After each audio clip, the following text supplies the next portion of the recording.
اما بعد فاعوذ باللہ من الشیطان الرجیم بسم اللہ الرحمن الرحیم وما قدر اللہ حق قدرہ اذ قالوا ما انزل اللہ علی بشر من شیء قل من انزل الكتاب الذي جاء به موسى نورا وهدى للناس تجعلونه قراطيس تبدونها وتخفون كثيرا وعلمتم ما لم تعلموا انتم ولا آباؤكم قل الله ثم ذرهم في خوضهم يلعبون وهذا كتاب انزل الله مبارك مصدق الذي بين يديه ولتنذر القرى ومن حولها والذين يؤمنون بالآخرة يؤمنون به وهم على صلاتهم يحافظون صدق الله العظيم رب اشرح لي صدري ويسر لي امري واحلل عقدة من لساني يفقهوا قولي۔ یہ میں عرض کر چکا ہوں کہ سورہ مبارکہ کا زمانہ نزول جو ہے وہ حضور کے قیام مکہ کا آخری زمانہ ہے، اور اس وقت تک مدینہ منورہ میں بھی یہ خبر پہنچ چکی تھی کہ مکے میں ایک صاحب نے اعلان کیا ہے نبوت کا، رسالت کا، کچھ لوگ ایمان لا بھی چکے تھے، تو یہود کے ہاں بھی سمجھیے کہ اس کا ایک تذکرہ شروع ہو چکا تھا۔ پھر مکے کے کچھ لوگوں نے بھی، چونکہ بہرحال ان لوگوں کے پاس تو چونکہ نہ کوئی کتاب تھی نہ شریعت تھی، امی تھے، تو ان پر ایک رعب تھا اہل کتاب کا کہ یہ لوگ تمدن والے ہیں، ان کی تہذیب ہے، ان کا قانون ہے، ان کی کتاب ہے، ان کی شریعت ہے، ان کے علماء ہوتے ہیں، اور وہ علماء جو ہے پھر اپنی شریعت کے مطابق فیصلے کرتے ہیں۔ تو ان میں سے پھر کچھ لوگوں نے ان سے، علماء یہود سے رابطہ قائم کیا کہ آپ لوگ کیا کہتے ہیں؟ ہمارے ہاں ایک شخص نے دعویٰ کیا ہے اور کہتا ہے کہ مجھ پر وحی آئی ہے۔ تو انہوں نے اپنے اسی عناد کی بنا پر وہ سارا چیز معاملہ جو ہم دیکھ چکے ہیں سورہ بقرہ میں، سورہ آل عمران میں، ان کا نہیں، کوئی کتاب اللہ نے کبھی نازل نہیں کی ہے، اور یہ جو محمد دعویٰ کر رہے ہیں اس کی کوئی حقیقت نہیں ہے، اس پر تبصرہ ہو رہا ہے۔ وما قدر اللہ حق قدرہ، اور ہرگز اللہ کی قدر نہیں کی جیسے کہ اس کی قدر کرنے کا حق تھا۔ اس قالوا ما انزل اللہ علی بشر من شیء، جبکہ انہوں نے یہ بات کہہ دی کہ اللہ نے کبھی بھی کسی انسان پر کوئی شے نازل نہیں کی۔ قل من انزل الکتاب الذی جاء بہ موسیٰ، تو پھر ان سے پوچھئے وہ کتاب کس نے نازل کی تھی جو موسیٰ لے کر آئے تھے؟ نورا وہدی للناس، اس میں نور بھی تھا، اس میں ہدایت تھی نوع انسانی کے لیے۔ تجعلونہ قراطیس، تم نے اس کو ورق ورق کر دیا ہے، علیحدہ علیحدہ کر دیا ہے۔ تبدونہا، کچھ کو تم ظاہر کرتے ہو، وتخفون کثیرا، اور اکثر حصہ اس کا تم نے جو ہے وہ چھپا لیا ہے۔ علماء یہود جو ہے وہ باتیں کہ جو ان کے لوگوں کو پسند نہیں آتی تھی وہ بیان نہیں کرتے تھے۔ وَعُلِّمْتُمْ مَا لَمْ تَعْلَمُوا أَنْتُمْ وَلَا آبَاؤُكُمْ، اور تمہیں سکھائی گئی وہ چیز کہ جو نہ تم جانتے تھے نہ تمہارے آباء و اجداد جانتے تھے۔ تو وہ کتاب کس نے نازل کی تھی؟ قُلِ اللَّهُ، اے نبی کہیے کہ وہ کتاب بھی اللہ نے نازل کی تھی۔ ثُمَّ ذَرْهُمْ فِي خَوْضِهِمْ يَلْعَبُونَ، پھر چھوڑ دیجئے انہیں جس مین میخ میں وہ پڑے ہوئے ہیں، جس رد و قدح میں ہے، جس بحث میں پڑے ہوئے تھے، اس میں زیادہ آپ حصہ نہ لیجئے، بس کہیے کہ اللہ نے جس نے تورات نازل کی تھی اسی نے یہ قرآن نازل کیا ہے۔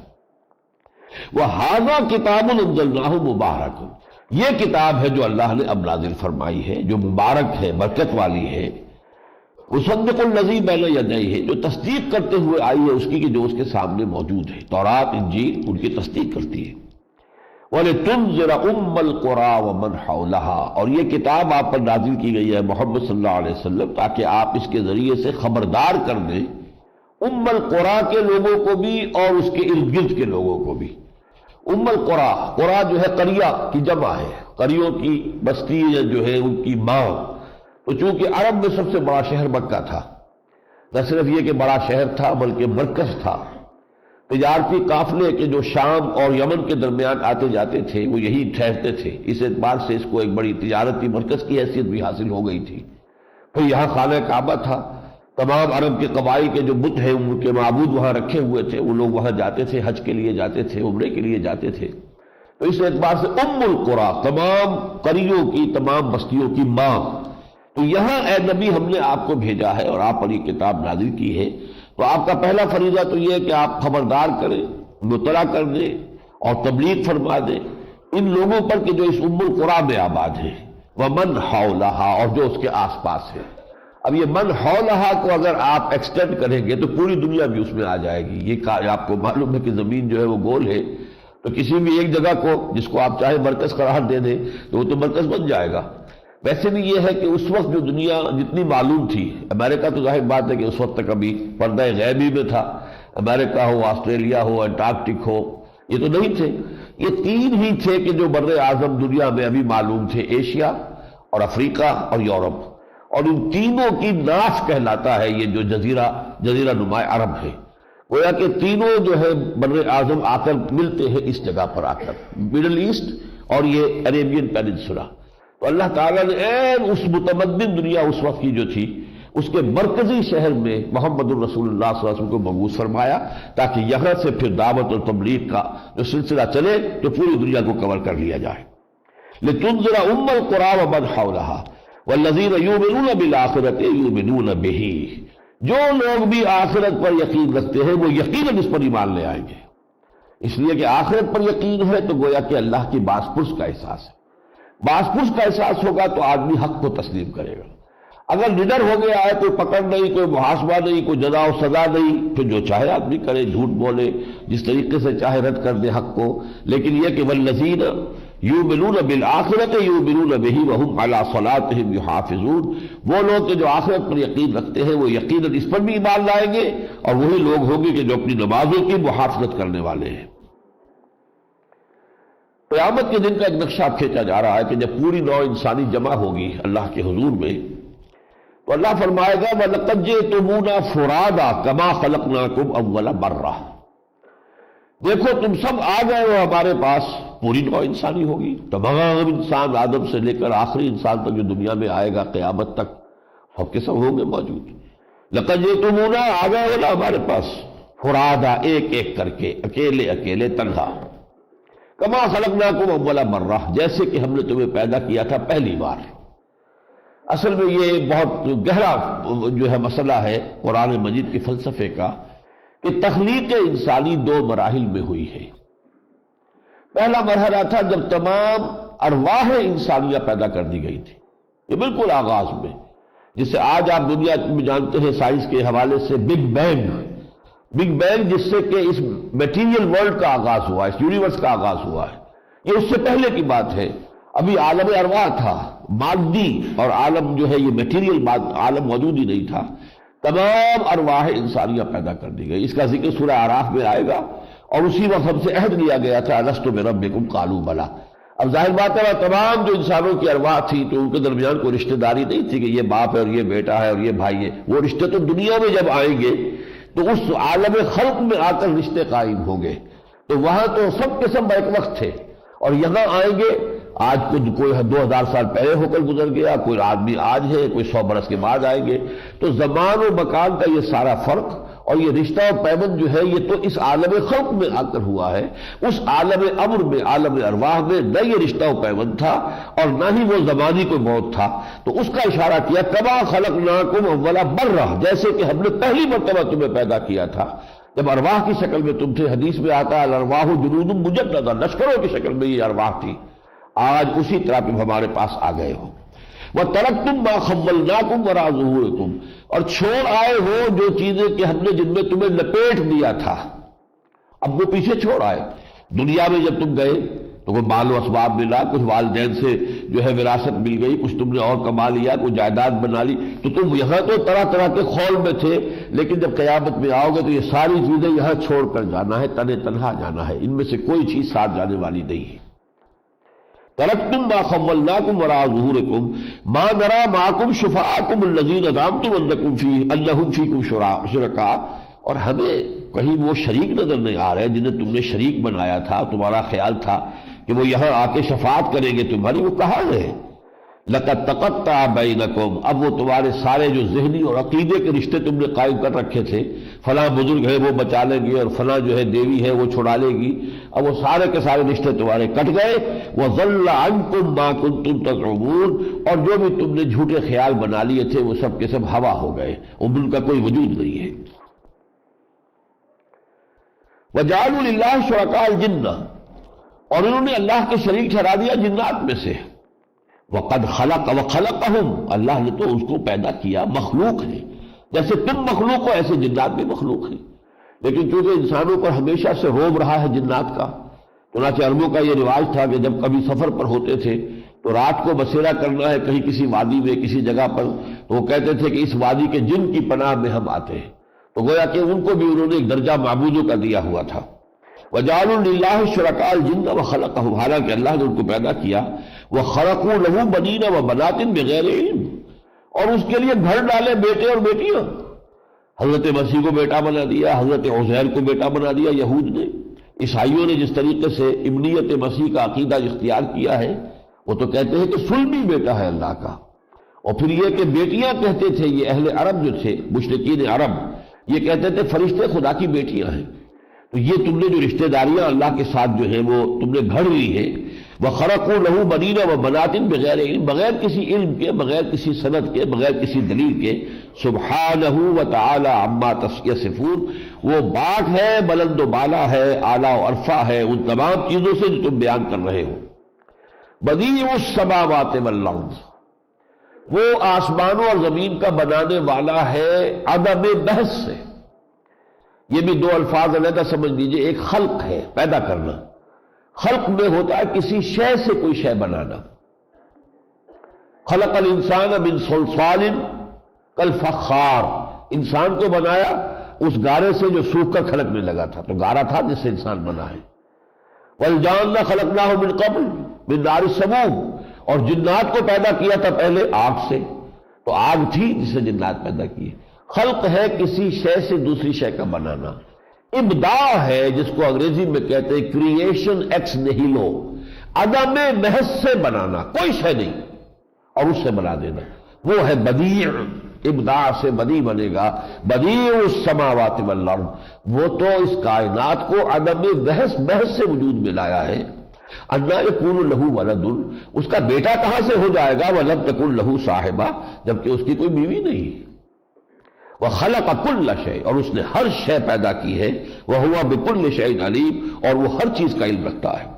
ذَلِكُمُ اللَّهُ رَبُّكُمْ، دیکھو وہ ہے اللہ تمہارا رب، یعنی یہ جو رب کی صفات ہے ان کو ذہن میں رکھو، نہ وہ کسی سے پیدا ہوا، نہ اس سے کوئی اولاد پیدا ہوئی۔ قُلْ هُوَ اللَّهُ أَحَدٌ اللَّهُ الصَّمَدُ لم یلد ولم یولد ولم یکن لہ کفوا احد۔ ذالکم اللہ ربکم، وہ ہے اللہ تمہارا رب، لا الہ الا ہو، اس کے سوا کوئی معبود نہیں، خالق کل شیء، وہ ہر شے کا بنانے والا ہے، پیدا کرنے والا ہے، فاعبدوہ، بس اسی کی بندگی کرو، اسی کی پرستش کرو، وہو علی کل شیء وکیل، اور وہ ہر چیز کا کارساز ہے، ذمہ دار ہے۔ لا تدرکہ الابصار وہو یدرک الابصار، نگاہیں اس کا ادراک نہیں کر سکتی، وہ نگاہوں کا ادراک کر لیتا ہے، یعنی تم اللہ کو نہیں دیکھ سکتے لیکن اللہ تمہیں دیکھ رہا ہے۔ لہذا وہ جو میں نے بیان کیا تھا سورہ مائدہ کے دوران کہ دین کا یا روحانیت کا سب سے اونچا مقام ہے احسان، پہلی سیڑھی اسلام، دوسرا ایمان، تیسرا احسان۔ احسان کیا ہے؟ ان تعبد اللہ کانک تراہ فإن لم تکن تراہ فإنہ یراک، اس کیفیت کے ساتھ سرشار ہو کر اللہ کی بندگی کرنا یا اللہ کے لیے بھاگ دوڑ اور محنت کرنا جیسا کہ تم اسے اپنی آنکھوں سے دیکھ رہے ہو، اور اگر تم اسے نہیں دیکھ رہے ہو تو یہ خیال یقیناً رہنا چاہیے کہ وہ تمہیں دیکھ رہا ہے۔ تو یہی کیفیت یہاں ہے، لا تدرکہ الابصار، اسے نگاہیں نہیں پا سکتی، تم اس کا احاطہ نہیں کر سکتے، اپنی نگاہوں سے اسے نہیں دیکھ سکتے، وہو یدرک الابصار، وہ تمہاری نگاہوں کو پا لیتا ہے، وہو اللطیف الخبیر، اور وہ بہت ہی لطیف ہے، باخبر ہے۔ قد جاءکم بصائر من ربکم، دیکھو تمہارے پاس تمہارے رب کی طرف سے بصیرت افروز باتیں آ گئی۔ فمن ابصر، تو جو آنکھیں کھولے حقیقت کو دیکھ لے، فلنفسہ ہی، وہ اپنے بھلے کے لیے کرے گا۔ ومن عمی، اور جو اندھا بنا رہے، دیکھنے کے لیے تیار نہ ہو، حقائق کو نہ دیکھنا چاہے نہ تسلیم کرنا چاہے، تو فعلیہا، تو اس کا سارا وبال اسی پر آئے گا۔ وما انا علیکم بحفیظ، اور میں تمہارا کوئی ذمہ دار نہیں ہوں، میرا کام صرف تم تک ان حقائق کو پہنچا دینا ہے، ان آیات الہیہ کا تم تک ابلاغ اور تبلیغ، یہ تو میری ذمہ داری ہے، باقی میں ٹھیکیدار نہیں ہوں تمہاری ہدایت کا کہ تمہیں زبردستی ہدایت کے راستے پر لے آؤں۔ جیسے کہ ایک جگہ ہم پڑھیں گے کہ حضور سے کہا گیا انک لا تہدی من احببت ولکن اللہ یہدی من یشاء، اے نبی آپ کو یہ اختیار نہیں ہے کہ جسے چاہے ہدایت دے دیں، تو اللہ کے اختیار میں ہے، جسے چاہے ہدایت دیتا ہے۔ آپ کا کام کیا ہے؟ انما علیک البلاغ وعلینا الحساب، آپ کے ذمے ہے پہنچا دینا، حساب لینا ہمارا کام ہے، ہم لیں گے۔ یہ بھی ہم پڑھ چکے ہیں سورہ آل عمران میں، لیس لک من الامر شیء، آپ کو کوئی اختیار نہیں ہے، اور یتوب علیہم اور یعذبہم، اللہ چاہے گا تو ان کی توبہ قبول کر لے گا، انہیں توبہ کی توفیق دے دے گا جن کے ہاتھوں مسلمانوں تمہیں زخم پہنچے ہیں۔ اسی خالد ابن ولید کو اللہ چاہے گا تو محمد الرسول اللہ کے اپنے دستے مبارک سے خطاب دلوا دے گا، خالد سیف من سیوف اللہ۔ یہ اللہ کا اختیار ہے، لیس لک من الامر شیء، اے نبی آپ کا اختیار نہیں ہے۔ دیکھیے پھر وہی بات، الرب رب وإن تنزل والعبد عبد وإن ترقى وأقسموا بالله جهد أيمانهم، وہ بات جو کہ اس سے پہلے ہم پڑھ چکے ہیں کہ انہوں نے اس وقت جو چل رہی تھی کشاکش، اب جو ان کے عوام تھے اس معاشرے میں دو طرح کے لوگ تھے، ایک عام آدمی تھے ان کے، اور ایک ان کے وہ چودھری سردار، جیسے قبیلوں کے سردار ہوتے ہیں۔ اب سرداروں کی جان پر بنی ہوئی تھی کہ ہمارے یہ لوگ ایمان نہ لے آئے محمد پر صلی اللہ علیہ وسلم، اگر یہ لوگ ایمان لے آتے تو ہماری سرداری چوپٹ ختم۔ لہذا وہ لگے ہوئے تھے کسی طریقے سے اپنے ان عوام کو باور کرائیں کہ ہم مخلص ہیں، ہم واقعتاً جو بھی کسی ضد یا ہٹ درمی کی وجہ سے محمد کو رد نہیں کر رہے صلی اللہ علیہ وسلم، بلکہ یہ کہ واقعتاً ان کی پاس دلیل ہی نہیں ہے، اب کوئی اور شے نہیں، تو اس کے اوپر وہ ڈیرا لگا لیا کہ پھر دکھاؤ معجزہ، اور وہ معجزہ جو ہے اس کی بات ہو رہی ہے اللہ کی طرف سے کہ وہ معجزہ ہم نہیں دکھائیں گے، جس کا بھی جو بھی حق کا طالب ہے اس قرآن سے سمجھے اس سے بڑا معجزہ کوئی نہیں۔ تو وہی جو بحث اور کشاکش ہے وہ یہاں چل رہی ہے، وَأَقْسَمُوا بِاللَّهِ جَهْدَ أَيْمَانِهِمْ لَئِن جَاءَتْهُمْ آيَةٌ لَيُؤْمِنُنَّ بِهَا، اور وہ اپنی پورے زور شور کے ساتھ قسمیں کھا کھا کر لوگوں کو یقین دلاتے ہیں، اگر کوئی معجزہ ہمیں دکھا دیا گیا، اگر کوئی نشانی محمد دکھانے میں کامیاب ہو جاتے ہیں، ہم لازماً ایمان لے آئیں گے، پھر ہمیں کیا ضرورت ہے کہ ہم رد کریں اور انکار کریں۔ تو انہوں نے اپنے عوام کو باور کرا دیا تھا کہ یہ لوگ اپنے اس مطالبے میں مخلص تھے، لہذا وہ ان کی پیروی کر رہے تھے۔ قُلْ إِنَّمَا الْآيَاتُ عِندَ اللَّهِ، اے نبی کہہ دیجئے آیات معجزات سب کے سب اختیار میں ہے اللہ کے۔ وَمَا يُشْعِرُكُمْ أَنَّهَا إِذَا جَاءَتْ لَا يُؤْمِنُونَ، اے مسلمانوں کے ذہن میں بھی یہ بات آتی ہوگی جیسا کہ میں نے عرض کیا تھا کہ اگر کوئی ایک آدھ معجزہ دکھائی دیا جائے کم سے کم ان کی زبان تو بند ہو، تو فرمایا کہ وَمَا يُشْعِرُكُمْ أَنَّهَا إِذَا جَاءَتْ لَا يُؤْمِنُونَ، کہ جب وہ معجزہ دکھایا جائے گا تب بھی یہ ماننے والے نہیں، ایمان نہیں لائیں گے۔ آخر فرعون نے حضرت موسیٰ علیہ السلام کی معجزہ دیکھ کر کون سے مانا؟ سمود کی قوم کو ایک چٹان میں سے برآمد ہو گئی ایک اونٹنی، گابل اونٹنی، وہ اتنا بڑا معجزہ دکھایا، قوم نے نہیں مانا۔ حضرت عیسیٰ علیہ السلام کو جو معجزے دے دیے گئے، علماء یہود نے ان کو مرتد اور کافر اور جادوگر قرار دے کر اپنے بس پر سولی پر چڑھا دیا۔ تو معجزے کے ذریعے سے کوئی آج تک مانا نہیں ہے۔ ماننا تو ہوتا ہے انسان کی اپنی طبیعت سلیم ہے اور وہ واقعتاً حق کا جویا ہے، متلاشی ہے، وہ چاہتا ہے کہ اسے حق اور ہدایت جو ہے ملے، اس کے لیے اللہ تعالیٰ راستہ کھول دیتا ہے، اس کے لیے قرآن سے بڑھ کر کسی شے کی ضرورت نہیں۔ اب اگر کوئی ہٹ دھرم ہے جس نے ماننا ہی نہیں ہے، وہ اپنی نفس پرستیوں میں شہوات ہی میں مبتلا ہے، اسی میں مگن ہے اور اسی میں رہنا چاہتا ہے، تو کتنے ہی معجزے دکھا دیے جائیں وہ ایمان نہیں لائیں گے۔ وَنُقَلِّبُ أَفْئِدَتَهُمْ وَأَبْصَارَهُمْ كَمَا لَمْ يُؤْمِنُوا بِهِ أَوَّلَ مَرَّةٍ، اور اگر ایسا معجزہ ہوا بھی تو یہ ایمان نہیں لائیں گے، اس لیے کہ ہم ان کے دلوں کو الٹ دیں گے اور ان کی نگاہوں کو، اس لیے کہ وہ پہلی مرتبہ ایمان نہیں لائے تھے۔ اس میں بڑی عظیم حقیقت ہے، اور وہ یہ ہے اللہ تعالیٰ نے جیسے ہمارے جسم میں صلاحیتیں رکھی ہیں، اب آنکھ میں بینائی ہے، بصارت ہے، فرض کیجئے آپ اس آنکھ کے اوپر پٹی باندھ دیں، کئی سال تک پٹی بندھی رہے، بینائی زائل ہو جائے گی۔ کیوں؟ اس کو کہتے ہیں ڈس یوز ایٹروفی۔ جس شے کے لیے اللہ نے کسی شے کو بنایا ہے اسے استعمال نہیں کریں گے تو اس کی وہ صلاحیت ختم ہو جائے گی۔ اسی طریقے سے انسان میں حق کو پہچاننے کی ایک صلاحیت اللہ نے رکھی ہے۔ حق سامنے آتا ہے، آدمی پہچان لیتا کہ ہاں بات ٹھیک ہے، لیکن اپنی ضد کی وجہ سے، کسی مصلحت کی وجہ سے، کسی چودراہٹ کی وجہ سے، کسی اور اسی طرح کے تعصب کی وجہ سے رد کر دیتا ہے۔ دل گواہی دے رہا ہے کہ ٹھیک ہے، مانو، نہیں مانتا۔ اس کا نتیجہ کیا نکلتا ہے کہ یہ صلاحیت ان میں کم ہونی شروع ہو جاتی ہے، اور رفتہ رفتہ پھر وہ صلاحیت بالکل سلب ہو جاتی ہے۔ اس مرحلے پر پھر آتا ہے ختم اللہ علی قلوبہم وعلی سمعہم وعلی ابصارہم غشاوہ۔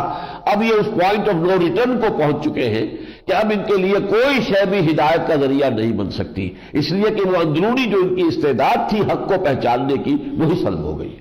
اسی کو یہاں تعبیر کیا ہے، ہم ان کے دلوں کو الٹ دیں گے اور ان کی نگاہوں کو الٹ دیں گے، اس لیے کہ پہلی مرتبہ حق کے منکشف ہونے پر انہوں نے حق کو قبول نہیں کیا، لہذا اس جرم کی پاداش میں وَنَذَرُهُمْ فِي طُغْيَانِهِمْ يَعْمَهُونَ، اور ہم انہیں ان کی سرکشی کے اندر چھوڑ دیں گے کہ اندھے ہو کر آگے بڑھتے چلے جائیں۔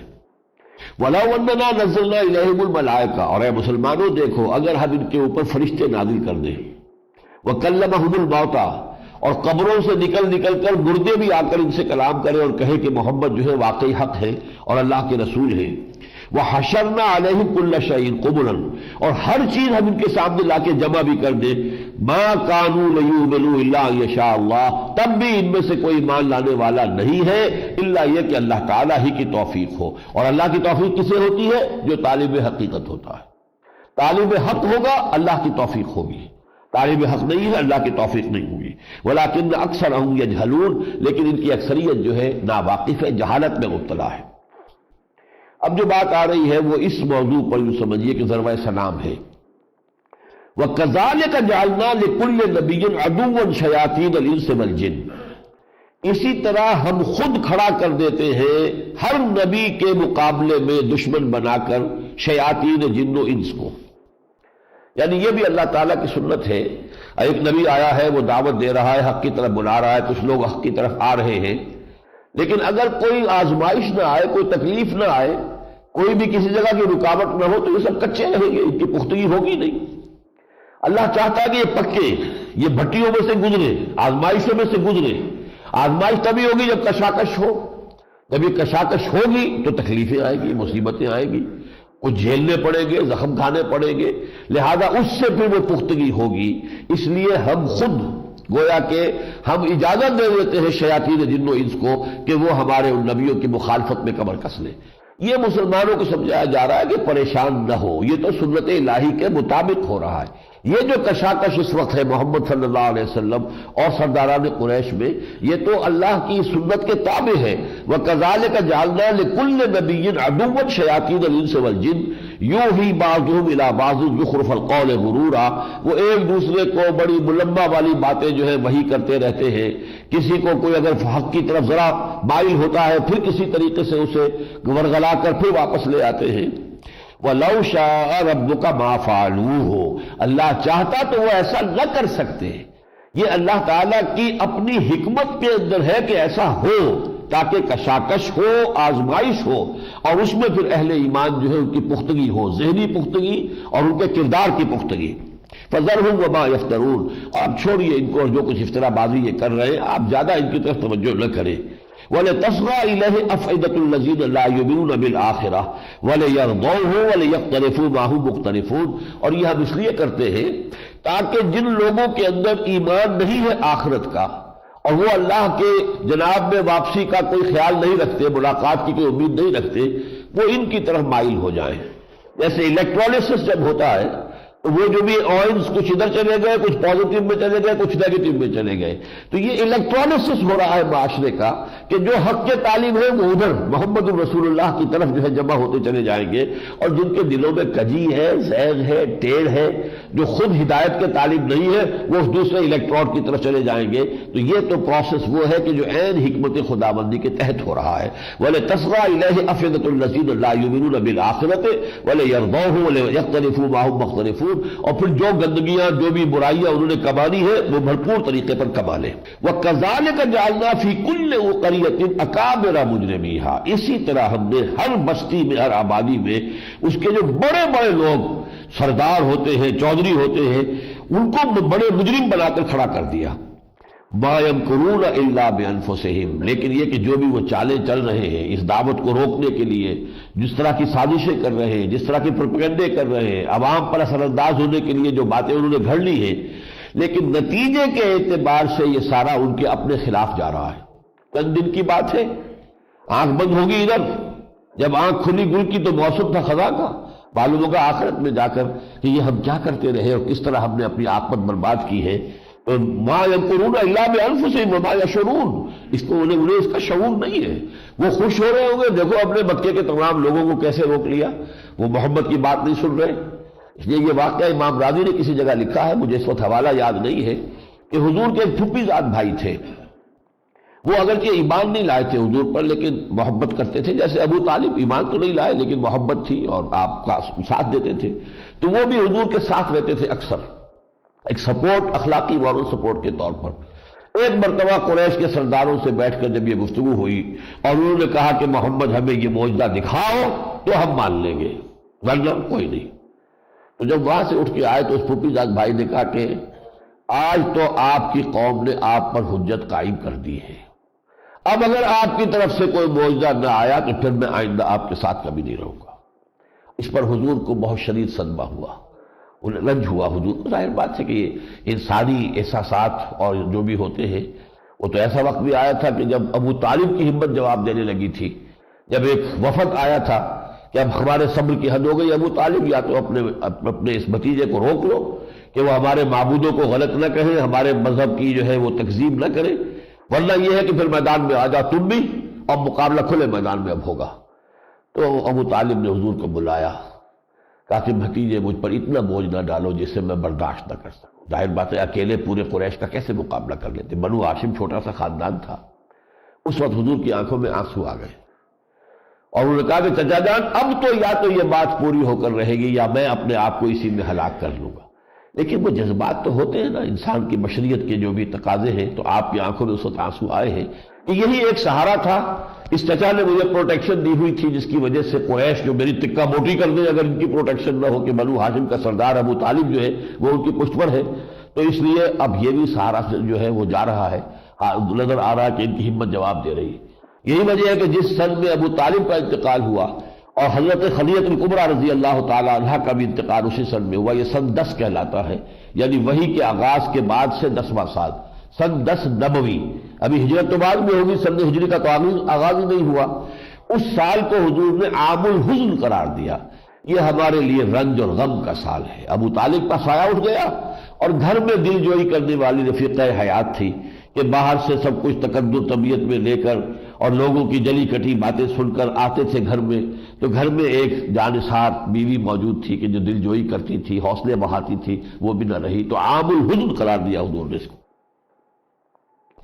وَإِذَا جَاءَتْهُمْ آيَةٌ قَالُوا لَن نُّؤْمِنَ حَتَّىٰ نُؤْتَىٰ مِثْلَ مَا أُوتِيَ رَسُولُ اللَّهِ، اور جب ان کے پاس کوئی آیت آتی، آیت سے مراد یہی قرآن مجید کی آیات، وہ کہتے نہیں ہم قرآن کو نہیں جانتے، لن نؤمن حتیٰ نؤتی مثل ما اوتی رسول اللہ، ہم نہیں مانیں گے جب تک کہ اسی طرح کے معجزے نہ دکھائے جائیں جیسے اور رسولوں کو دیے گئے۔ اللہ اعلم حیث یجعل رسالتہ سیصیب الذین اجرموا صغار عند اللہ وعذاب شدید بما کانوا یمکرون۔ اب یہ اللہ کا معاملہ ہے، اس کا پریروگیٹو ہے، وہ جانتا ہے کہ اپنی رسالت کے معاملے میں کو کس طریقے سے رکھے، اور عنقریب یہ لوگ جو مجرم ہیں، جو انکار کر رہے ہیں، ان کو انتہائی ذلت و رسوائی کا سامنا ہوگا اور عذاب ان پر آ کر رہے گا۔ چند سال کی بات ہے، غزوہ بدر کے اندر پھر 70 جو ہے ان کے بڑے بڑے چوٹی کے سردار سب کے سب ایسے کھیت رہے تھے جیسے کھجور کے تلے پڑے ہوئے ہو، کانہ اعجاز و نخل خاویہ، ابو جہل جیسے اور عقبہ ابن ابی معیط جیسے سب کے سب ختم ہوئے۔ امیہ ابن خلف بھی جو حضرت بلال کا آقا تھا اور مارا کرتا تھا انہیں حضرت بلال خود انہوں نے جو ہے وہ واصل جہنم کیا ہے، تو وہ کچھ دنوں کے بعد یہ معاملہ ہو گیا۔ فَمَن يُرِدِ اللَّهُ أَن يَهْدِيَهُ، تو اللہ تعالیٰ جس کے بارے میں یہ ارادہ فرما لیتا ہے کہ اسے ہدایت دے، یشرح صدرہ للاسلام، اس کے سینے کو اسلام کے لیے کھول دیتا ہے، یعنی ہر شے اسلام کی اسے معلوم ہوتا ہے کہ واقعی یہ بات تو بہت صحیح ہے، میری فطرت کے مطابق ہے، میری عقل کے مطابق ہے، وہ انشراح داخلی جو ہے باطنی، وہ اسلام کی ہر شے جو ہے اسے وہ معلوم ہوتی ہے، معقول ہے، عمدہ ہے۔ یشرح صدرہ للاسلام ومن یرد ان یضلہ یجعل صدرہ ضیقا حرجا کانما یصعد فی السماء، اور جس کی گمراہی پر اللہ تعالیٰ کی مہر تصدیق ثبت ہو چکی ہو اس کے سینے کو تنگ کر دیتا ہے اللہ، پھر وہ اگر چلنا چاہتا بھی ہے تو ایسے چلتا ہے کہ جیسے کسی کو بہت اونچی اونچائی پر چڑھنا پڑ رہا ہو اور زور لگا لگا کر وہ چل رہا ہو اور سانس پھولا ہوا اس کا۔ کذالک یجعل اللہ الرجس علی الذین لا یؤمنون، اسی طرح اللہ تعالیٰ گندگی اور نجاست ڈال دیتا ہے اور عذاب دیتا ہے ان لوگوں کو جو ایمان نہیں لاتے۔ وَهَذَا صِرَاطُ رَبِّكَ مُسْتَقِیمًا، یہ ہے تیرے رب کا راستہ جو بالکل سیدھا ہے۔ قَدْ فَصَّلْنَا الْآيَاتِ لِقَوْمٍ يَذَّكَّرُونَ، ہم نے اپنی آیات کی تفصیل بیان کر دی ہے، وضاحت کر دی ہے ان لوگوں کے لیے کہ جو نصیحت اخذ کرنا چاہیں۔ لہم دار السلام عند ربہم، ان کے لیے ان کے رب کے پاس سلامتی والا گھر ہے، جنت ہے، وَهُوَ وَلِيُّهُمْ بِمَا كَانُوا يَعْمَلُونَ، اور جو وہ عمل کر رہے ہیں، جو محنتیں کر رہے ہیں، جو قربانیاں دے رہے ہیں، اس کی وجہ سے اللہ ان کا ولی ہے، ان کا پشت پناہ ہے، ان کا مددگار ہے۔ فرمایا یا معاشر الجن والانس الم یاتکم رسل منکم یقصون علیکم آیاتی، قیامت کے دن جب کھڑے ہوں گے، جنات بھی ہوں گے، انسان بھی ہوں گے، اللہ فرمائے گا اے جنوں اور انسانوں کی جماعت، الم یاتکم رسل منکم، کیا تمہارے پاس نہیں آ گئے تھے رسول جو تم ہی میں سے تھے؟ یقصون علیکم آیاتی، وہ تمہیں میری آیات پڑھ کر سناتے تھے، وَيُنذِرُونَكُمْ لِقَاءَ يَوْمِكُمْ هَذَا، اور تمہیں خبردار کرتے تھے آج کے دن کی ملاقات، آج جو ہماری ملاقات ہو رہی ہے اور تم ہمارے حضور میں پہنچ گئے ہو اور کھڑے ہو سامنے، اس دن کی خبر دی تھی انہوں نے تمہیں؟ قالوا شہدنا، وہ کہیں گے ہم گواہ ہیں، انہوں نے دی تھی۔ شہدنا علی انفسنا، ہم خود اپنی جانوں کے خلاف گواہی دے رہے ہیں کہ اللہ بات ہماری ماری گئی تھی، نیتیں ہماری بگڑ گئی تھی، وغرتہم الحیات الدنیا، اور انہیں دھوکے میں مبتلا کر دیا دنیا کی زندگی نے، وشہدوا علی انفسہم انہم کانوا کافرین، اور اس وقت وہ خود گواہی دیں گے اپنے خلاف کہ اے اللہ واقعی ہم کافر تھے، ہم ناشکرے تھے، ہم نے انبیاء اور رسولوں کی دعوت پر توجہ نہیں دی، ہم نے ان کی طرف جو ہے کوئی التفات نہیں کیا۔ ذالک ان لم یکن ربک مہلک القری بظلم واہلھا غافلون، اور یہ اس لیے ہے کہ آپ کے رب کی یہ شان نہیں ہے کہ وہ کسی بستی کے لوگوں کو ہلاک کر دے جبکہ وہ غافل ہو۔ دیکھیے نبی جو آتے ہیں، تو ہم یہ پہلے مضمون پڑھ چکے ہیں سورہ نساء میں کہ رسلا مبشرین ومنذرین لئلا یکون للناس علی اللہ حجۃ بعد الرسل وکان اللہ عزیزا حکیما۔ اللہ تعالیٰ نے اپنے اخروی محاسبے کی بنیاد یہ رکھی ہے کہ انسانوں کے پاس رسول بھیج کر، کتابیں بھیج کر پہلے ہدایت ہے ان تک پہنچا دی جائے، اتمام حجت کر دیا جائے، پھر محاسبہ ہوگا۔ اسی طریقے سے اللہ تعالیٰ نے جن قوموں کو ہلاک کیا، قوم نوح کو، قوم ہود کو، قوم صالح کو، جن کے حالات اگلی صورت میں آئیں گے، سورہ اعراف میں آئیں گے، تو فرمایا ایسے نہیں ہے کہ اچانک جا کر ہم نے قوم کے اوپر عذاب نازل کر دیا، نہیں، ہم نے پہلے اپنے نذیر بھیجے، ہمارے رسول گئے، انہوں نے انہیں بتایا، خبردار کر دیا، پوری طریقے سے ان پر حق واضح کر دیا، تو ہم ایسے ہی لوگوں کے اوپر جو ہے عذاب نازل کرنے والے نہیں ہیں۔ آگے چل کے فرمایا قل یا قوم اعملوا علی مکانتکم، یہ ایک بڑا چیلنج کا انداز ہے جو حضور سے کروایا جا رہا ہے۔ کہہ دو اے محمد صلی اللہ علیہ وسلم، اے میری قوم کے لوگوں، جو کچھ کر سکتے ہو کر گزرو، انی عامل، میں بھی اپنی سے محنت کر رہا ہوں۔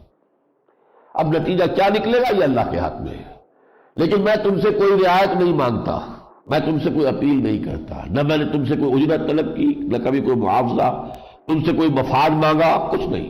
اسی طرح میں یہ نہیں کہتا کہ میرے ساتھ نرمی کرو اور رعایت، جو کر سکتے ہو کر لو، اعملوا علی مکانتکم، جو تمہارے بس میں آ سکتا ہے میری مخالفت میں اور میری اس دعوت کو روکنے میں، جو ایڑی چوٹی کا زور لگا سکتے ہو لگا لو، انی عامل، میں اپنا سا زور لگا رہا ہوں، جو میری ذمہ داری ہے وہ میں ادا کر رہا ہوں۔ فسوف تعلمون، ان قریب تمہیں معلوم ہو جائے گا، من تکون لہ عاقبۃ الدار، کس کو ملنے والا ہے وہ پچھلا گھر، آخرت کا گھر جو ہے وہ اللہ تعالیٰ کی رحمت اور مغفرت، یہ کس کو ملنے والی ہے؟ انہ لا یفلح الظالمون، ایک بات اچھی طرح سمجھ لو، ظالم کبھی فلاح نہیں پائیں گے۔ اس کے بعد مسلسل 2-3 رکوعوں میں جو وہاں کے معاشرے میں بعض بڑے یعنی مشرکانہ اوہام پیدا ہو گئے تھے، وہ کچھ جانوروں کو اپنے بتوں کے نام پر چھوڑ دیتے تھے، جیسے جن لوگوں نے بھی ہندو معاشرے کو دیکھا، ایک نسل تو یہاں پہ پیدا ہو چکی ہے جن کو معلوم ہی نہیں، بہرحال جن کو بھی یہ تجربہ انہیں معلوم ہے کہ وہ سانڈ چھوڑ دیا، کوئی گائے چھوڑ دی، اب وہ جو ہے کسی بت کے نام پر، دیوی کے نام پر اسے کوئی ٹچ نہیں کر سکتا، وہ جہاں چاہے منہ مارے، کھائے پیے، اسی طرح ان کے ہاں تھا۔ اور یہ کہ پھر اس جانور کا گوشت نہیں کھا سکتے، اس کی پیٹھ پر سواری نہیں کر سکتے، اور پھر اسی طریقے سے کچھ اور قسم کے جانور تھے کہ ان کا گوشت جو ہے وہ ہم تو کھا سکتے ہیں، ہماری عورتیں نہیں کھا سکتی، اس قسم کا انہوں نے ایک بڑا توبار بنایا ہوا تھا، ایک مشرکانہ شریعت سمجھ لیجئے کہ وہ انہوں نے تصنیف کی ہوئی تھی۔ ان چیزوں کی پھر نفی جو ہے بہت تفصیل سے آئی ہے، انہی کا حوالہ سورہ بقرہ میں بھی آیا کہ یہ جو تمہارے اوہام وغیرہ ہیں کو اب ختم کرو، اللہ تعالیٰ نے جس چیز کو حرام کیا ہے واضح کر دیا، یہ چیز حرام ہے، اس کے علاوہ جو ہے جو بھی اللہ نے تمہارے لیے رزق پیدا کیا ہے، کلوا مما رزقناکم حلالا طیبا، جو حلال اور طیب اور پاکیزہ رزق ہم نے دیا ہے اسے کھاؤ۔ اس کے بعد جو ہے یہ اب جو آیات آ رہی ہیں، یہ تو تم نے چیزیں ٹھہرا لی ہے، یہ حرام وہ حرام یہ حرام، یہ ایک نئی شریعت تم نے تصنیف کر لی ہے۔ قل تعالوا اتل ما حرم ربکم علیکم، آؤ ذرا، یہ ساری باتیں تو غلط تھی جن کی میں نے نفی کر دی، میں اس کی تفصیل میں نہیں جا رہا، ترجمے میں چھوڑ رہا ہوں اس حصے کو، لیکن آخری بات اب جو کہی جا رہی ہے سورہ مبارکہ میں، قل تعالوا اتل ما حرم ربکم علیکم، آؤ میں تمہیں بتاتا ہوں کہ تمہارے رب نے تم پر کیا چیزیں حرام ٹھہرائی ہیں۔ اس میں حقیقت میں یوں سمجھیے کہ جو دین کی جو اساسی تعلیمات ہیں ان کا خلاصہ آ رہا ہے۔ یہاں یہ ایک رکوع میں آ رہا ہے، یہی چیز پھر آگے چل کر آئے گی سورہ بنی اسرائیل میں 2 رکوع، تیسرا رکوع اور چوتھا رکوع، اور یہ در حقیقت تورات کی تعلیمات کا خلاصہ ہے، اس لیے کہ تورات جو ہے، تورات میں اور قرآن میں 2000 برس کا فصل ہے۔ 1400 قبل مسیح میں تورات دی گئی حضرت موسیٰ علیہ السلام کو، 610 میں قرآن مجید کا نزول شروع ہوا ہے محمد رسول اللہ صلی اللہ علیہ وسلم، پورے 2000 برس کا فصل ہے۔ تو اس 2000 برس کے دوران نوع انسانی نے ارتقا کیا ہے، ذہنی ارتقا ہوا، تمدنی ارتقا ہوا، اب بڑے بڑے شہر وجود میں آ گئے، بڑے امپائرز وجود میں آ گئے۔ 2000 سال پہلے کیا تھا؟ معمولی سی قبائلی زندگی تھی، اور نہ بھی وہ علم کا معاملہ تھا، تو اس میں جو ہے صرف بنیادی اصول دیے گئے تھے انہیں، 10 کمانڈمنٹس جو مشہور ہیں، یہ کرو یہ کرو یہ نہ کرو یہ نہ کرو، یہ جو اصول دے دیے گئے تھے 10 کمانڈمنٹس، یہ گویا کہ خلاصہ تھا اس دین کا، یا یوں کہیے کہ یہ وہ نیوکلیس تھا کہ جس پر پھر آگے یہ ساری جو ہے شریعت جو تمام انبیاء کے ذریعے سے پھر آئی، اس کا تانا بانا بڑھتا گیا، اور پھر وہ شریعت جو ہے مکمل ہو گئی محمد رسول اللہ صلی اللہ علیہ وسلم پر۔ وہ آیت ہم پڑھ چکے سورہ مائدہ کی، الیوم اکملت لکم دینکم واتممت علیکم نعمتی ورضیت لکم الاسلام دینا۔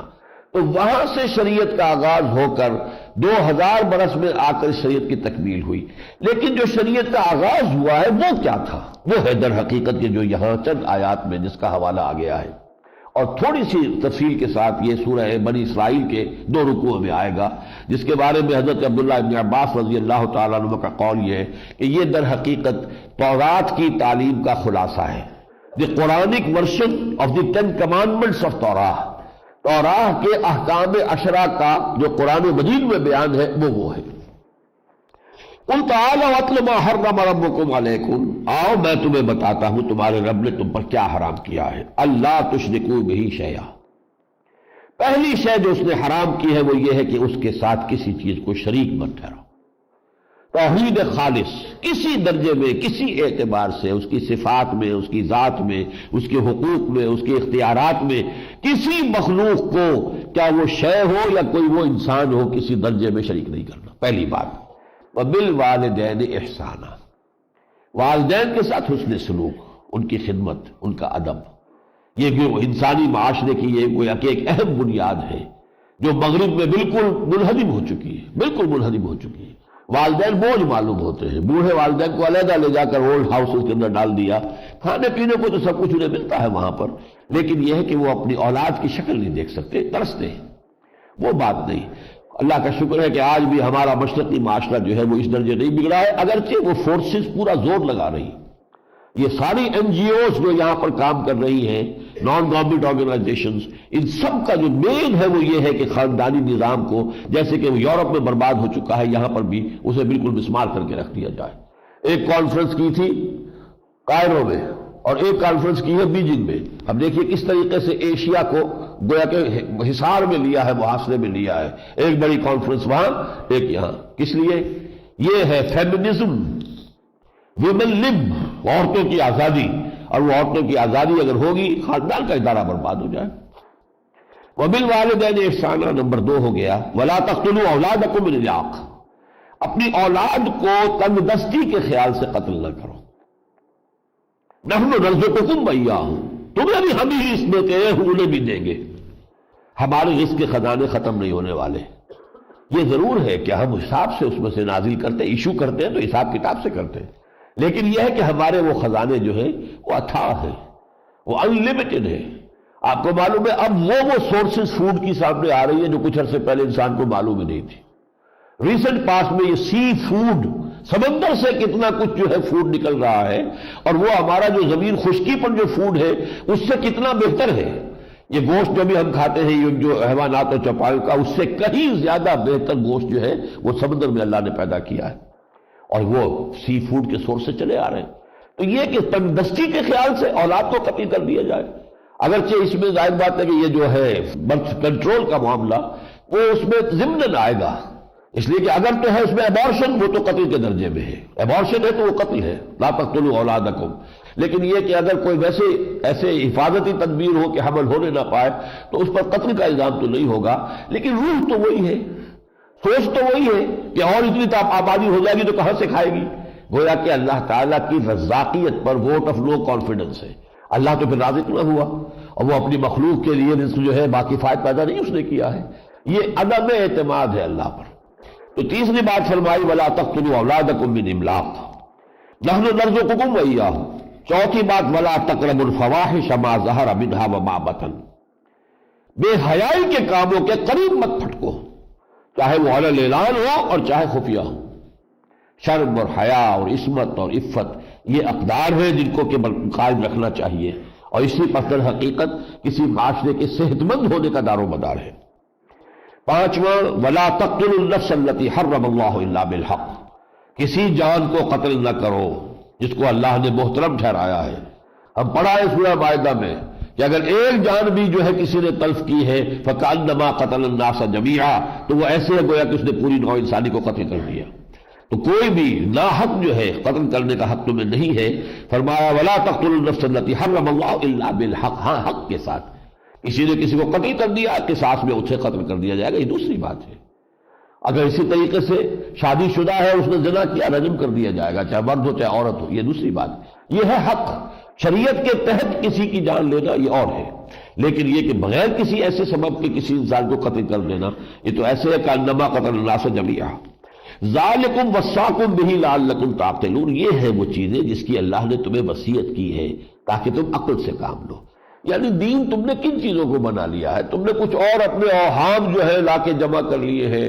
جب معلوم ہمارے ہاں بھی جو عورتوں کے ہاں اور عوام کے اندر جو اوہام جو ہے پھیلے ہوئے ہیں وہ ان کا مذہب کا درجہ انہوں نے دے رکھا ہے۔ دین تو یہ ہے وَلَا تَقْرَبُوا مَالَ الْيَتِيمِ إِلَّا بِالَّتِي أَحْسَنُ حَتَّى يَبْلُغَ أَشُدَّهُ۔ دیکھو یتیم کے مال کے قریب نہ پھٹکو مگر بہترین طریقے سے، اس کا مال ہڑپ کرنے کی کوشش نہ کرو، اس کے مال کی اچھی چیزیں جو ہے وہ خود لے کر اپنی بری چیزوں سے گنتی پوری نہ کر دو۔ یہاں پڑھ چکے ہیں، آ چکا اس سے پہلے سورہ نساء کے اندر شروع میں وَلَا تَتَبَدَّلُوا الْخَبِيثَ بِالطَّيِّبِ، اور فرمایا کہ حتیٰ یبلغ اشدہ، یہاں تک کہ وہ اپنی جوانی کو، شعور کی عمر کو پہنچ جائے، بالغ ہو جائے۔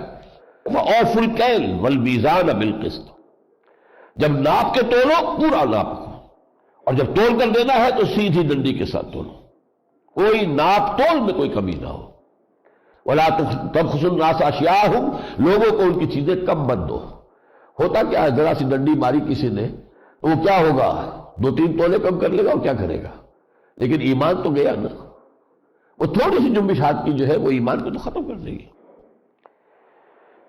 وَأَوْفُوا الْكَيْلَ وَالْمِيزَانَ بِالْقِسْطِ لَا نُكَلِّفُ نَفْسًا إِلَّا وُسْعَهَا، ہم نہیں ذمہ دار ٹھہرائیں گے کسی انسان کو، کسی جان کو، مگر اس کی وسعت کے مطابق۔ یعنی اللہ تعالیٰ کے ہاں جو حساب ہوگا قیامت میں وہ انڈیویجول بیسس پر ہوگا۔ اس شخص میں میں نے کتنی طاقت رکھی تھی، اس میں وہ کیا کر کے لایا، سب کو برابر تو نہیں رکھا ہے، اس میں کتنی ذہانت رکھی تھی یہ تو اللہ جانتا ہے۔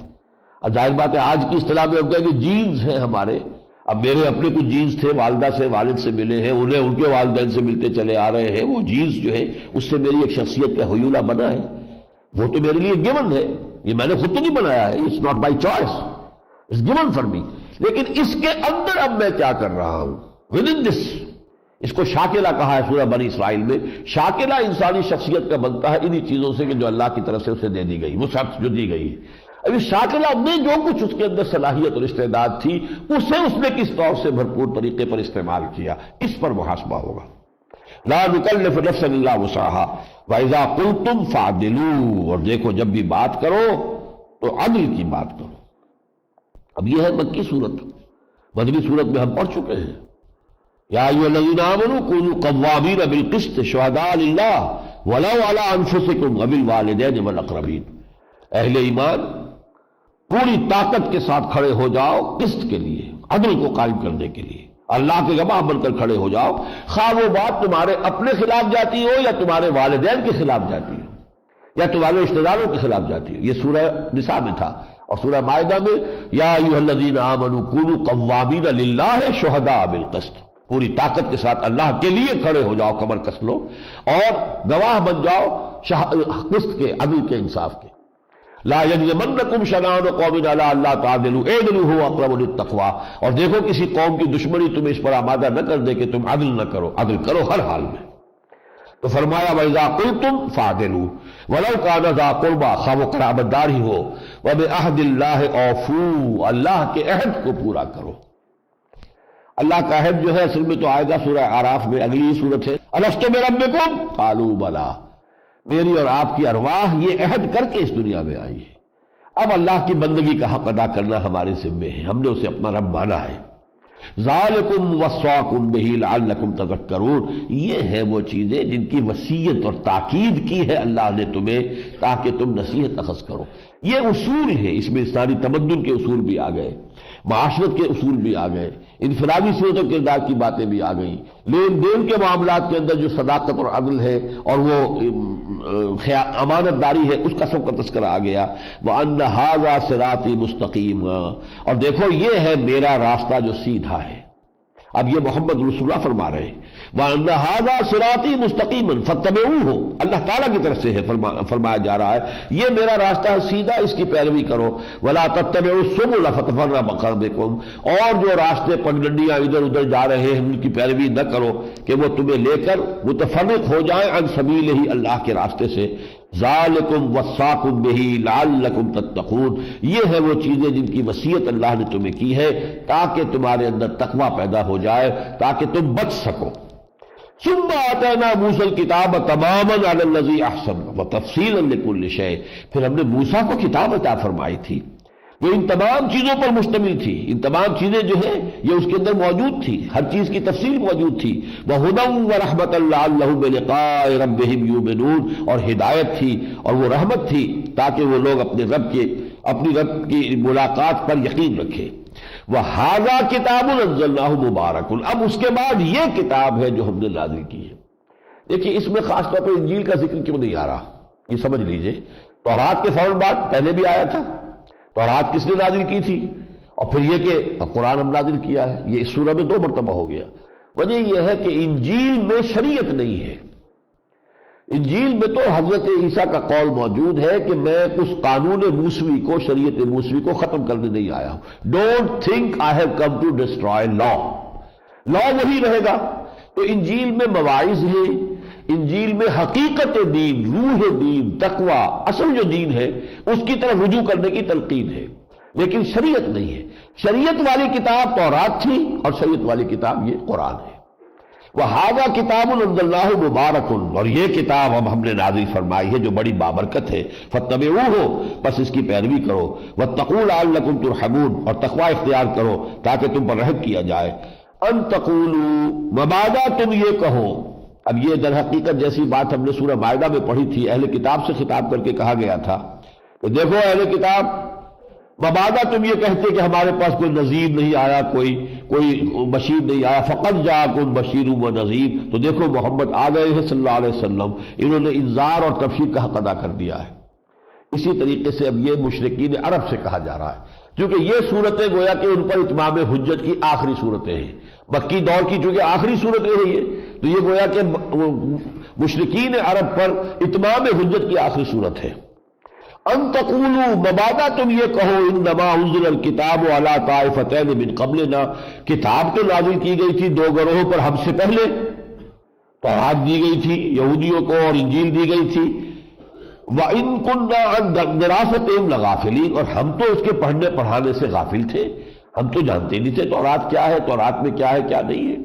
یہ بات تو خود حضور سے خطاب کر کے کہی گئی ہے سورہ شورى کے آخر میں، مَا كُنْتَ تَدْرِي مَا الْكِتَابُ وَلَا الْإِيمَانُ، اے نبی آپ تو نہیں جانتے تھے کتاب کو کیا ہوتی ہے، شریعت کیا ہے، اس لیے کہ آپ یہود میں پیدا ہوتے تو آپ کو علم میں ہوتا، اگر کہیں نصارہ میں پیدا ہوتے تو آپ کے علم میں ہوتا۔ وہ امیین جو تھے ان کے پاس تو نہ کوئی کتاب تھی نہ کوئی شریعت تھی۔ مَا كُنْتَ تَدْرِي مَا الْكِتَابُ وَلَا الْإِيمَانُ، تو مبادا تم یہ کہو کہ کتاب تو نازل کی گئی تھی ہم سے پہلے 2 گروہوں پر، وَإِن كُنَّا عَن دِرَاسَتِهِمْ لَغَافِلِينَ، اور ہم تو اس کے پڑھنے پڑھانے سے غافل تھے، بے خبر تھے۔ او تقولوا، یا تم یہ کہو، لو انا انزل علینا الکتاب لکنا اہدی منہم، اگر ہم پر کتاب نازل کی گئی ہوتی تو ہم ان دونوں سے زیادہ ہدایت پر ہوتے، ہم اس کا حق ادا کرتے، اس کی پیروی کرتے۔ فقد جاءکم بینۃ من ربکم، تو دیکھو اب آ گئی ہے تمہارے پاس روشن تعلیم تمہارے رب کی طرف سے، اتمام حجت ہو گیا ہے۔ وَهُدًى وَرَحْمَةٌ، اور جو ہدایت بھی ہے اور رحمت بھی ہے۔ فَمَنْ أَظْلَمُ مِمَّنْ كَذَّبَ بِآيَاتِ اللَّهِ، تو اب کون بڑا ظالم ہوگا اس سے جو اب آیات الہی کی کو جھٹلا دے، وَصَدَفَ عَنْهَا، اور اس سے کلنی کترا کے نکل جائے، پہلو بچا کر نکل جائے۔ فَنَجْزِي الَّذِينَ يَصْدِفُونَ عَنْ آيَاتِنَا سُوءَ الْعَذَابِ بِمَا كَانُوا يَصْدِفُونَ، اور ان قریب ان لوگوں کو جو ہماری آیات سے کلنی کتراتے ہیں، ہم ان کو بدترین عذاب سے دوچار کریں گے ان کے اس طرز عمل کی پاداش میں۔ ذرا آگے چل کر اب بہت ہی جامع اور بہت فضیلت والی آیات ہیں۔ قل اننی ہدانی ربی الی صراط مستقیم، اے نبی کہہ دیجئے مجھے تو میرے رب نے ہدایت دے دی ہے سیدھی راہ کی طرف۔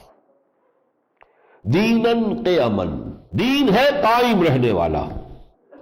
دیکھیے دین ہمیشہ سے ایک ہے، دین ابراہیم کا بھی وہی تھا، نوح کا بھی وہی تھا، موسیٰ کا بھی، عیسیٰ کا بھی، اور محمد کا بھی صلی اللہ علیہ وسلم، دین ایک ہے۔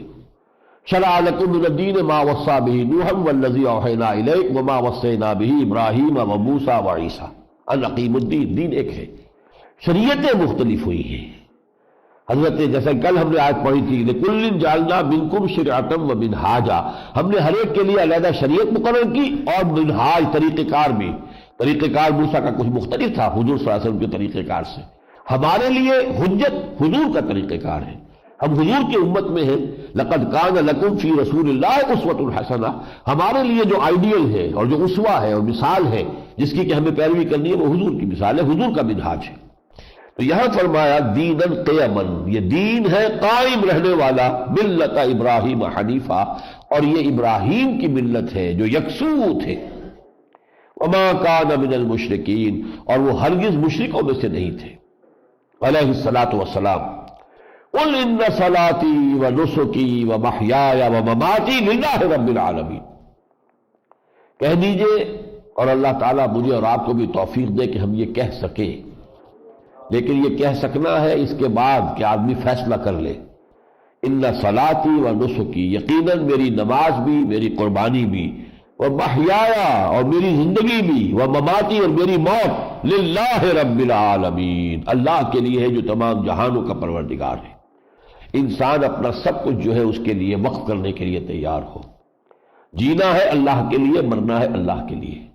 یہی گویا کہ ہمارے لیے پوری زندگی کا اگر یہی محور اور مرکز بن جائے، قل ان صلاتی و نسکی و محیای و مماتی للہ رب العالمین لا شریک لہ، اس کا کوئی شریک نہیں ہے، وبذالک امرت، اور اسی کا مجھے حکم ہوا ہے، وانا اول المسلمین، کس سے کہا جا رہا ہے کہ محمد سے، کہ کہیے صلی اللہ علیہ وسلم سب سے پہلا فرما بردار میں ہوں۔ یہ نہیں ہے کہ میں لوگوں کو تو دعوت دے رہا ہوں کہ اللہ کی بندگی کرو اور اللہ کی اطاعت کرو اور اللہ کے سامنے سر تسلیم خم کرو، اور میں خود نہ کر رہا ہوں، نہیں۔ وَأَنَا أَوَّلُ الْمُسْلِمِينَ، سب سے پہلے اللہ کے سامنے سر جھکانے والا، سب سے پہلے اس کی فرما برداری کا اختیار کرنے والا خود میں ہوں۔ قُلْ غَيْرَ اللَّهِ أَبْغِي رَبًّا، ذرا ان سے یہ کہیے کہ کیا میں اللہ کے سوا کسی اور رب، کوئی اور رب تلاش کروں اپنے لیے؟ وَهُوَ رَبُّ كُلِّ شَيْءٍ، وہ تو ہر شے کا رب ہے، مالک ہے، آقا ہے۔ تم مانو نہ مانو، رب تو تمہارا بھی وہی ہے۔ اللہ ربنا و ربکم لنا اعمالنا و لکم اعمالکم لا حجت بیننا و بینکم، تو کیا میں اللہ کو چھوڑ کر کسی اور کو اپنا رب تلاش کروں، ڈھونڈوں کوئی اور رب؟ قل غیر اللہ ابغی ربا وہو رب کل شیء ولا تکسب کل نفس الا علیہا، اور دیکھو ہر جان جو کچھ کما رہی ہے وہ نہیں کما رہی مگر اپنے اوپر وبال لے گی۔ جو بدی کمائی ہے وبال کہاں جائے گا؟ اس کے اپنے اوپر جائے گا۔ لہا ما کسبت وعلیہا ما اکتسبت، یہ تو جو آخری آیت تھی سورہ بقرہ کی، لا یکلف اللہ نفسا الا وسعها لہا ما کسبت وعلیہا ما اکتسبت، ہر جان جو کما رہی ہے، کوئی نیکی کمائی ہے تو اپنے بھلے کو اپنے کام آئے گی، اس کا فائدہ خود اس کو پہنچے گا. کوئی بدی کمائی ہے تو اس کا وبال بھی اسی پر آئے گا. لا تزر وازرۃ وزر اخری، کوئی نہیں ہوگی بوجھ اٹھانے والی کسی دوسرے کے بوجھ کو. ہر جان کو اپنا بوجھ اٹھانا پڑے گا، اپنی گٹھڑی جو بھی ہے وہ لے کر چلنا ہوگا. کوئی کسی اور کے لیے آ کر وہاں پر حمال کا کام کرنے والا نہیں ہوگا کہ آپ کا بوجھ میں اٹھا لیتا ہوں. ثم الی ربکم مرجعکم، پھر تمہارا لوٹ کر جانا ہے تمہارے رب کی طرف. فینبئکم بما کنتم فیہ تختلفون، اور پھر وہ تمہیں جتلا دے گا ان تمام چیزوں کے بارے میں جس میں تم اختلاف کرتے رہے تھے. حقیقت مبرہن ہو جائے گی، سارے پردے اٹھ جائیں گے. یہ سارا جھگڑا غیب کے پردے کی وجہ سے نا، غیب کا پردہ اٹھ جائے. اگر جو سامنے ہو اللہ بھی نظر آئے اور فرشتے بھی نظر آئے تو ابو جہل بھی انکار نہیں کرے گا. کون کرے گا انکار پھر؟ تو اس وقت تو ہر چیز جو ہے وہ طے ہو جائے گی. وَهُوَ الَّذِي جَعَلَكُمْ خَلَائِفَ الْأَرْضِ، وہ ہے جس نے تمہیں زمین میں خلافت عطا کی ہے، اختیار دیا ہے. یہ ہم پڑھ چکے سورہ بقرہ میں. خَلَقَ لَكُمْ مَا فِي الْأَرْضِ جَمِيعًا، تمہارے لیے پیدا کیا جو کچھ کی زمین میں ہے. اور اس کے بعد یہ کہ انی جاعل فی الارض خلیفہ، میں زمین میں خلیفہ بنانے والا ہوں. تو یہ تمام نوع انسانی اللہ تعالیٰ کے اصول جو بنائے گئے ہیں تو وہ خلفاء ہیں، خلائف ہیں. وَهُوَ الَّذِي جَعَلَكُمْ خَلَائِفَ الْأَرْضِ وَرَفَعَ بَعْضَكُمْ فَوْقَ بَعْضٍ دَرَجَاتٍ، اور اس نے تم میں سے بعض کے درجے بعض پر بلند کر دیے. لِيَبْلُوَكُمْ فِي مَا آتَاكُمْ، تاکہ تمہیں آزمائے اس میں کہ جو کچھ اس نے تمہیں دیا ہے. کسی کا درجہ بلند ہے، کسی کا کم ہے. اب دیکھتے ہیں کم والا جو ہے وہ حسد کی آگ میں تو نہیں چل رہا، بلکہ جو کچھ اللہ نے اسے دیا ہے اس کا شکر ادا کرے اور اس سے اس کا فضل اور مانگے. لیکن یہ کہ اور جو شخص کو زیادہ دے دیا ہے وہ تکبر اور غرور میں تو نہیں مبتلا ہو گیا کہیں؟ مال کی بنیاد پر، دولت کی بنیاد پر، علم کی بنیاد پر، ذہانت کی بنیاد پر کوئی تکبر پیدا ہو جائے اور کوئی عجب پیدا ہو جائے. نہیں، یہ سب چیزیں جو ہے ہم نے کچھ درجے ضرور درجہ بندی کی ہے. خدا پنج انگوش یکساں نہ کر، نہ ہر زن زنست و نہ ہر مرد مرد. تو لوگوں کے اندر صلاحیتیں مختلف ہیں، استعدادات مختلف ہیں، مزاج مختلف ہیں، اور اسی سے در حقیقت یہ سارا جو بھی ہے تمدن کے یہ سارا ہنگامہ ہے اور ساری رونقیں ہیں. وَهُوَ الَّذِي جَعَلَكُمْ خَلَائِفَ الْأَرْضِ وَرَفَعَ بَعْضَكُمْ فَوْقَ بَعْضٍ دَرَجَاتٍ لِيَبْلُوَكُمْ فِي مَا آتَاكُمْ إِنَّ رَبَّكَ سَرِيعُ الْعِقَابِ. آخری جملہ یہ ہے سورہ مبارکہ کا، یقیناً اے محمد صلی اللہ علیہ وسلم آپ کا رب بہت جلد ہے حساب لینے میں. اس کے کمپیوٹرز اتنے ہیں کہ اس کے اندر حساب لینے میں آپ کا جو ہے شیٹ نکال کر دکھانے میں کوئی لمحہ بھی نہیں لگے گا.